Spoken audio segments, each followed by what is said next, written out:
اور باقی آپ نے جو سوالات کیے ہیں اس میں آپ یہ چاہ رہی ہیں کہ آپ مراقبہ کرنا چاہتی ہیں اور ابھی آپ مراقبہ شروع کر رہی ہیں، تو سب سے پہلا مراقبہ جو ہے وہ ذکر قلبی کا جو ہم نے شروع کر رکھا ہے، اور ابتدا میں وہی دیا جاتا ہے، وہ ذکر قلبی کا مراقبہ کریں۔ اس کا طریقہ جیسے میں نے بتا رکھا ہے کہ جب وہ شروع کریں، شروع میں ایک مرتبہ سورہ فاتحہ، 3 دفعہ قل هو اللہ اور 3 دفعہ درود شریف پڑھ لیں۔ یہ پڑھ کے جو ہے وہ ثواب پہنچا دیں نبی پاک صلی اللہ علیہ وسلم کے صدقے اور طفیل سے چاروں سلسلوں کی اولیاء کاملین کو، سلسلہ چشتیہ، سلسلہ قادریہ، نقشبندیہ، سہروردیہ، کیونکہ چاروں سلسلوں کے معمولات اور جو تربیت کے احوال میں لے کے چلتا ہوں، چاروں سلسلوں کے مشائخ کو اس کا ثواب پہنچا دے، اپنے شیخ سے لے کے نبی پاک صلی اللہ علیہ وسلم تک جتنے اولیاء کاملین ہیں۔ اس کے بعد پھر آپ وہ مراقبہ شروع کریں۔ اس کا طریقہ یہ ہے کہ آپ جو ہے وہ آلتی پالتی مار کے بیٹھ جائیں، قبلہ رخ بیٹھ جائیں، یا زمین پہ نہیں بیٹھ سکتے تو صوفے وغیرہ کرسی پہ قبلہ رخ ہو جائیں۔ قبلہ رخ اگر نہیں ہونا ممکن ہے تو کسی بھی کیفیت سے آپ بیٹھ جائیں، اور بیٹھ کے جو سر کو جھکا لیں، اور جو ہے دل کا لطیفہ جو الٹے پستان سے 2 انگل نیچے پہلو کی طرف ہے، تو اپنے سر کو اس طرف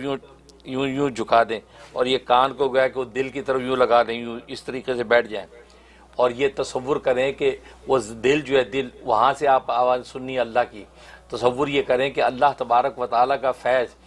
نبی کریم صلی اللہ علیہ وسلم کے قلب اطہر پر اتر رہا ہے، اور آپ کے قلب منور سے وہ جو ہے فیض میرے پیر و مرشد اور شیخ کے قلب پہ اتر رہا ہے، میرے شیخ سے وہ نور جو ہے میرے قلب کے اندر آ رہا ہے، تو میرے قلب کا منہ کھلا ہوا ہے اور انوارات اس کے اندر داخل ہو رہے ہیں، اور وہ انوارات میرا دل لے رہا ہے۔ اس انوارات کی وجہ سے وہ دل خوشی میں جو ہے وہ اللہ اللہ کا ورد کر رہا ہے، جھوم جھوم کے اللہ اللہ پکار رہا ہے۔ آپ نے صرف اس اللہ اللہ کی آواز کو سننے کے لیے کان لگانے، زبان سے کچھ نہیں پڑھنا، بلکہ زبان کو تالو سے لگا دیں تاکہ آپ بالکل کوئی ذکر نہ کریں اور یوں بیٹھ جائیں، وہ آواز کو سنیں۔ تو آپ کو وہ آواز آنے جب لگے، یا تو آواز آئے گی باقاعدہ اللہ اللہ کی آواز آئے گی، بہت آواز اس کی بڑی خوبصورت مترنم آواز ہوتی ہے، وہ اللہ اللہ کرتا ہے دل، وہ آواز آپ کو آنے لگے گی، یا یہ گھڑی کی ٹک ٹک ٹک ٹک کی جو آواز آتی ہے وہ والی آواز آنے لگے گی، یا اس مقام کے اوپر جنبش ہونے لگے گی، گوشت کا لوتھڑا جو ہلنے لگے گا۔ یہ کیفیت جب ہو، اس کا مطلب ہے کہ آپ کا وہ لطیفہ جاری ہو گیا ہے، اور اس بات کی اطلاع اپنے شیخ کو کریں کہ یہ کیفیت ظاہر ہو گئی ہے، اس کا مطلب ہے کہ آپ کو دوسرا لطیفہ، یہ لطیفہ روح، اس کا مراقبہ دیا جائے گا۔ تو یہ 4 مہینے تقریباً کیا جاتا ہے، 4 مہینے کے اندر جو ہے یقیناً جو ہے وہ ایک عام آدمی کا لطیفہ قلب جاری ہو جاتا ہے۔ تو آپ اس طریقے سے، اور اس کے لیے 20 منٹ کا ٹائم رکھیں، یا الارم لگا لیں، یہ 20 منٹ کے بعد الارم بج جائے اور اس کے بعد آپ اس کو ہٹ جائیں۔ اور اگر اس مراقبے کے اندر آپ کو لطف محسوس ہونے لگے، خاص انوارات کی کیفیت ہونے لگے، بسا اوقات ہوتا ہے، تو پھر آپ بھلے گھنٹوں بیٹھے رہیں،